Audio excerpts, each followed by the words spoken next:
pinakamasaya. Baguhin nyo na yan hanggat may oras pa kayo dahil hindi ako masaya sa title. Ang pangit eh. Nakakahiya sa buong Pilipinas na yan ang title ninyo. Lalo kayong pagtatawanan ni Joey De Leon yan eh. Inagtatanggol ko kayo. Tapos biglang ganyan yung title nyo na dismaya talaga ako dyan. Kilala ko po si Brother Yorme. Nakausap ko na po siya at mabait po siyang tao. Wala pong personalan, Yorme. Okay? Sa mga tao, nagbago na po ako. Totoo po yun. Pero, syempre, pangit eh. Kahit naman nagbago na ako eh. Pangit talaga eh. Diba? Porket ba nagbago ka, nagpakabait ka na, hindi mo na alam kung ano yung pangit at maganda. Hindi po ako nangaaway dito. Yun nga, nagbago na tayo eh. Pero alam ko pa rin yung pangit at maganda. Huwag niyo pong ipagpipilit na pangit yan, gawin yung maganda. Pangit talaga eh. Tamo, inaano na naman ako na, nagbago na ako. Pangit po talaga. Baguhin nyo na po yan habang may oras pa kayo. Baka ilang linggo na lang yan. Wag naman sana. Wag naman sana. Siyempre, kahit naman ganyan si Paulo Contis, kahit hindi ako approve sa kanya, siyempre, trabaho yan eh. Di ba? May maraming pamilya yan eh. Si Paulo eh, di ba? Baguhin nyo yung title ninyo. Wala pong personalan sa mga artista, host na nandyan, producer, wala akong pakialam dyan. Ang sinasabi ko lang, pangit yung title ninyo. Yun lang. No? Walang emotion dito. Pangit talaga eh. Pati logo nyo, sabi ng mga tao, kinuha nyo lang sa Google. Clip art, binayaran nyo ba yon? Yung mga graphics na nilagay ninyo sa likod, binayaran nyo ba yon? Sinong artist niyan? Kinuha nyo lang yata sa Google yan. May kumakalat din. Nagsusumbong sa akin eh. Diba? Ayusin nyo yung trabaho nyo. Kasi mainstream po kayo eh. Kayo po yung standard ng creativity. Huwag nyo pong bababaan yung standard na yon. Kasi nakakahiya naman sa amin. Diba? So yun lang. Sana magbago na yan. Hindi talaga ako masaya eh. Hindi nga ako makatulog kagabi eh. Kakaisip eh. Nung nabasa ko talaga po eh. Hindi po talaga ako sumasaya eh. Mag-isip kayo. Okay? Mag-isip po kayo. Sa dinami-dami ng title sa mundo, yan pa talaga yung naisip ninyo. Nakakalungkot. Nakakalungkot. Kung pwede lang, mag-suggest ng title eh. Hindi ako makatulog kagabi. Nakakaawa rin ako kay Paulo Contis kung sakaling hindi na sila magtag. Kayong mga babae, sumusobra na rin talaga kayo eh. Magsasalita na ako, magsasalita na ako. Sumusobra na rin kayo minsan eh. Binigyan na nga kayo, nagreklamo pa kayo.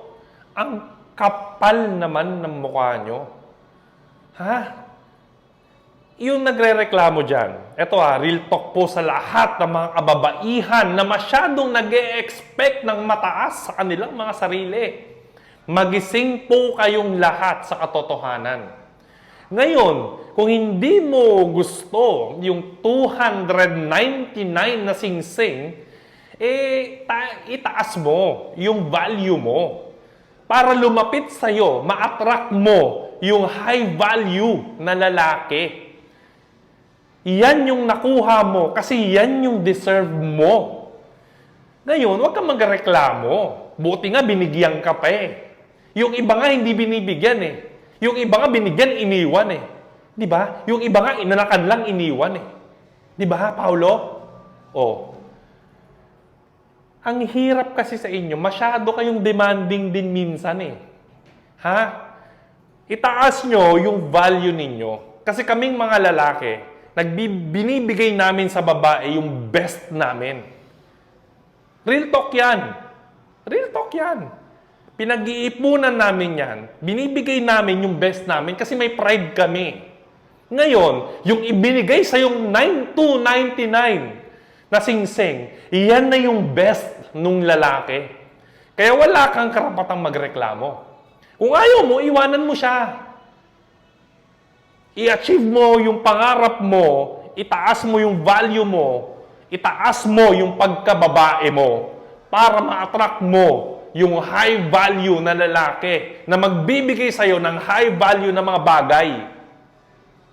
You get what you deserve. Tandaan nyo po yan. Masakit. Siyempre, masakit talaga akong magsalita. Alam nyo na yon.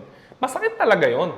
Na malaman mo yung value mo. Na akala mo ang lupit-lupit mo, na akala mo ang taas-taas ng value mo bilang babae, tapos na-disappoint ka. Well, ganun talaga ang buhay. Masakit ang katotohanan. Masakit talagang malaman na hanggang 299 ka lang. Ganun talaga ang buhay. Lunukin mo yung pride mo. Ngayon, kung ayaw mo, huwag mong tanggapin. Bakit mo tinanggap? Sayang yung 299. Yun lang. Motivation lang po yan.